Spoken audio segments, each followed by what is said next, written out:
already passed through great trials of pain and grief.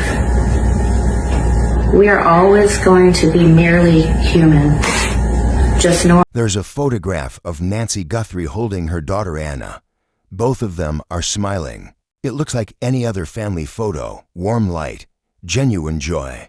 The kind of moment you frame and hang on a wall and never think twice about. But somewhere behind that smile, things were being carried. Heavy things, the kind that never fully surface until something forces them into the open. And eventually, whether the family was ready or not, they did. Most people who know Nancy Guthrie know her through her words. Her books on grief have reached millions, people sitting alone in hospital waiting rooms, in quiet houses after funerals, in the middle of the night when sleep refuses to come. She has offered something rare in those pages. Not solutions, not tidy spiritual formulas, just honest, steady presence in the middle of unbearable pain. She built an entire life around helping others face loss, and she was able to do that, in large part, because she had already walked through it herself. Her daughter Hope lived only 199 days. Her son Gabriel lived only 183 days. Both were born with Zellweger syndrome, a rare and fatal metabolic disorder with no cure, no treatment that could alter the outcome. Nancy and her husband David received the diagnosis before each birth. They knew, and both times they chose to continue, to love fully and grieve honestly, even knowing exactly where it would lead. That kind of choice reshapes a person from the inside. It rewires how they see the world, how they hold silence, how they sit with other people in their worst moments. For Nancy, that pain did not destroy her. It became the very ground she built everything else upon. But here is the thing about foundations. You cannot always see what is underneath them. And this story is about exactly that. Nancy Guthrie did not come to grief unprepared, in the sense that she had always believed hardship could be faced honestly and produce something real. That conviction was not inherited passively. It was shaped by a childhood rooted in faith and structure, and carried into her marriage with David with quiet certainty. Their son Matt arrived first, and for a season. The family lived inside the kind of ordinary rhythm that feels unremarkable in the moment, and deeply precious in memory, routines, small milestones, evenings that passed without drama. It was a life that looked, from the outside, like exactly what most people hope for. Then the ordinary ended. The diagnosis that came with Hope's pregnancy left no room for soft interpretation. Zellweger syndrome is not ambiguous. The doctors were clear. Nancy and David made the decision to carry Hope forward, to give her whatever life she could have. She lived for 6 months and 29 days, and then she was gone. Nancy has said, in interviews over the years, that the grief cracked her open in ways she had not fully anticipated, even having known it was coming. There's a difference, she has explained, between intellectually preparing for loss and actually living inside it. The preparation sits in the mind. The grief lands in the body, in the silence of a house, in the absence of small sounds you had only just learned to expect.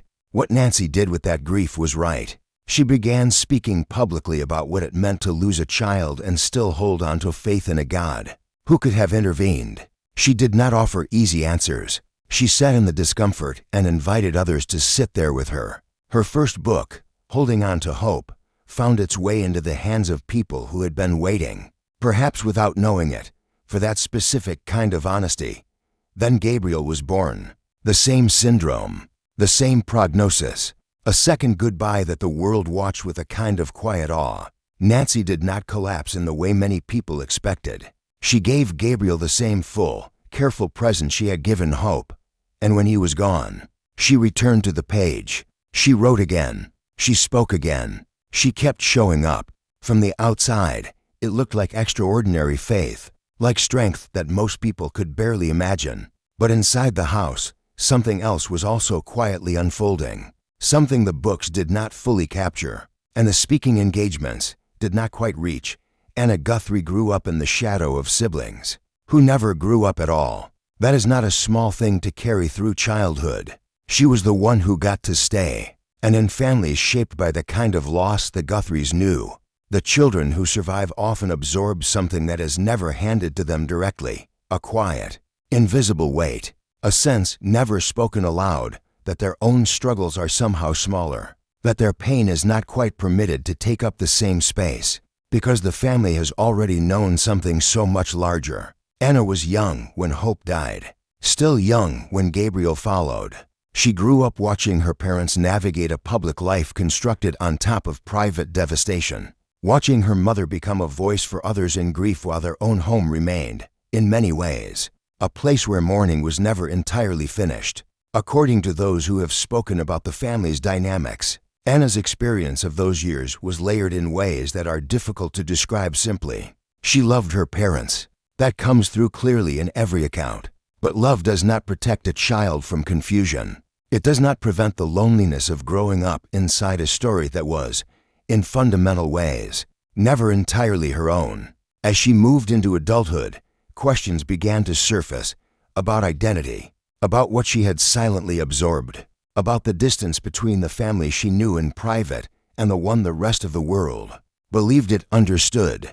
She began to look closely at the ground beneath her feet, and some of what she found there did not match what she had been told. This is not a story about blame.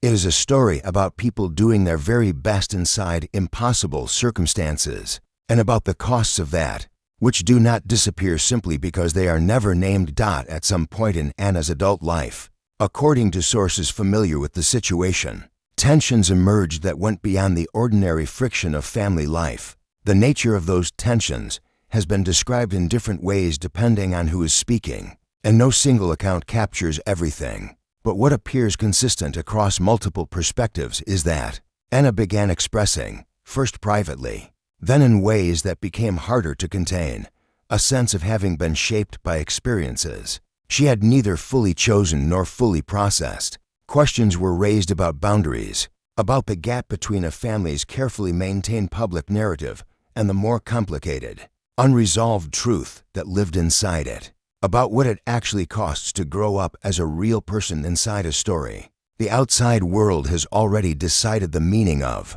According to reports from people close to the situation, some of those questions became real points of friction, not because they were unreasonable questions, but because they were the kind that pressed directly on the foundation of how a family has understood itself. No official statements have been made by either Nancy or Anna addressing the specifics.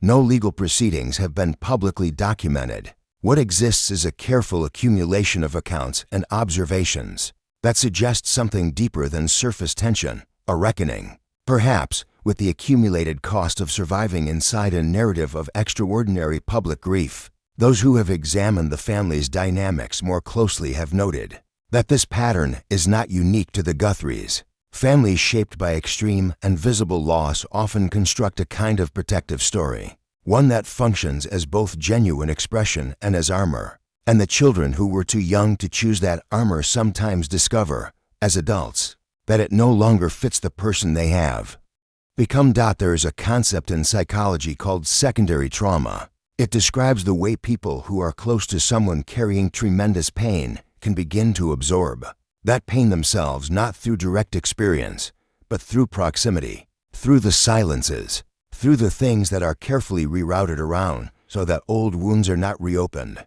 Children of grieving parents are particularly susceptible. They learn early how to read the emotional temperature of a room.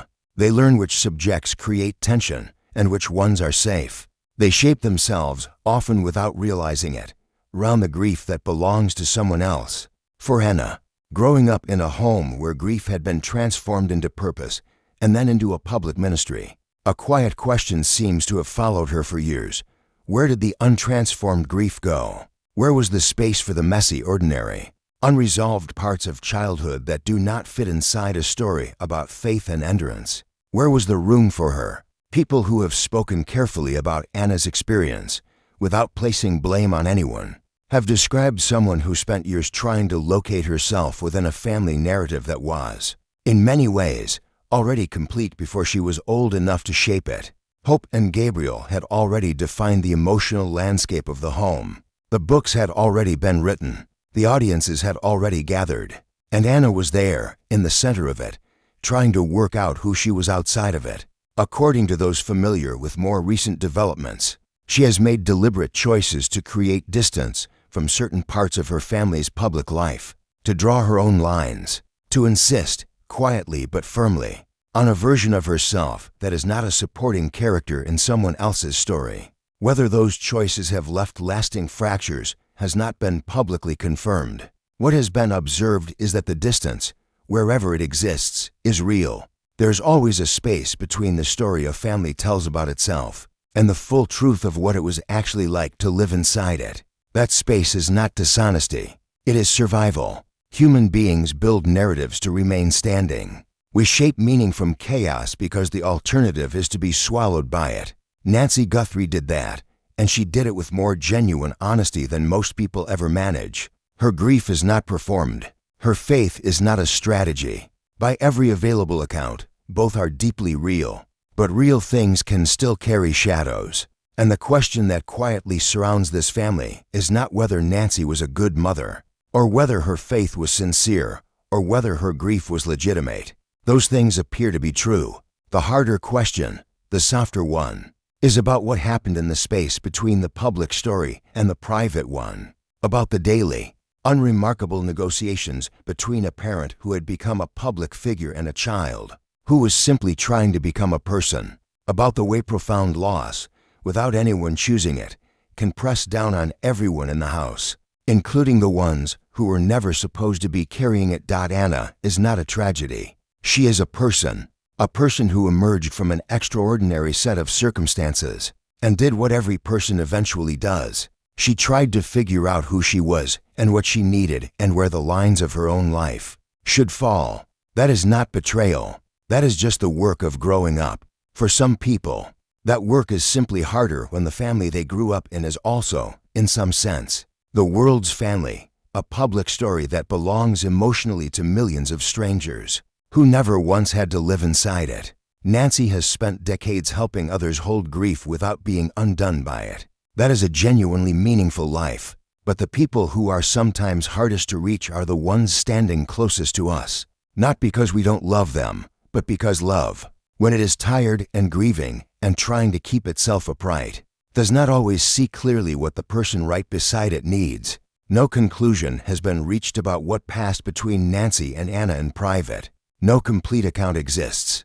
What remains is the outline of something real, a family shaped profoundly by loss, a daughter searching for her own ground, and a silence between them that has never been fully explained. Some silences exist to protect people. Some silences quietly cost them. And often, it is impossible to know which kind you are keeping until long after the moment has passed. When you sit with a story like this one, something lingers. Not the drama of it, not the tension or the unanswered questions. What stays is the ordinary beneath the extraordinary. The fact that inside every public story of grief, there are people doing the quiet, unglamorous, daily work of trying to stay connected to each other, trying to understand what they owe one another, trying to find where one person's pain ends and another person's begins. Nancy Guthrie lost 2 children. That is simply, irreducibly true.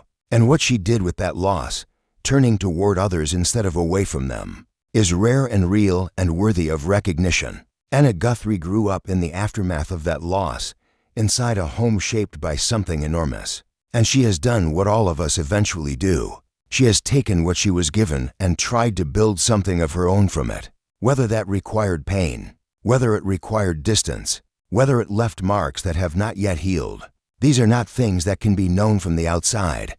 What can be said is this: the most human part of this story is not the grief itself. It is the way grief moves through a family across time, the way it quietly reshapes relationships that no one intended to be reshaped, the way it strengthens some things while, without any announcement, slowly eroding others. No family is fully the version of itself it presents to the world, not because families are dishonest, but because families are alive, constantly adjusting, constantly trying to love each other through everything else they are also carrying at the same time. The Guthries are no different from any family in that way, and perhaps that is the most honest and most human thing that can be said about them at all. If something in this story stayed with you, if it made you think about your own family, your own silences, the distance between what gets said and what is actually felt, Sit with that for a moment. Leave a comment below and share what moved you. These stories matter not because they are remarkable, but because somewhere inside them, they are deeply familiar. If you want more storytelling like this, honest, careful, human, subscribe and stay close. We will keep showing up for the conversations that genuinely mean something.